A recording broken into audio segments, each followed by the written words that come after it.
Hey, today I'm going to show you how to create your own brush in Photoshop in just 2 seconds. This is a super useful skill if you want to draw, retouch photos, or speed up your workflow. So don't forget to like and subscribe. Let's go. Suppose you have a bush of grass. Mine is on a transparent background, and I want to turn it into a brush. I select the layer, go to Edit, Define Brush Preset. Now, my brush is ready.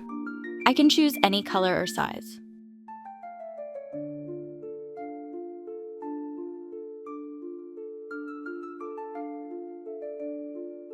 Also adjust the brush settings, tweaking the size, opacity, tilt, and more.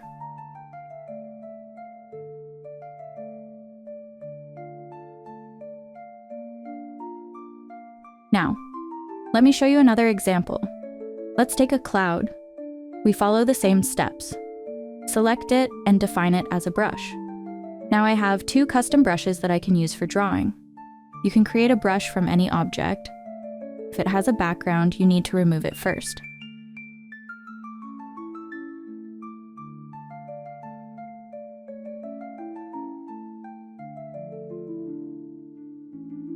That's it. Thanks for watching, and I hope you learned something new.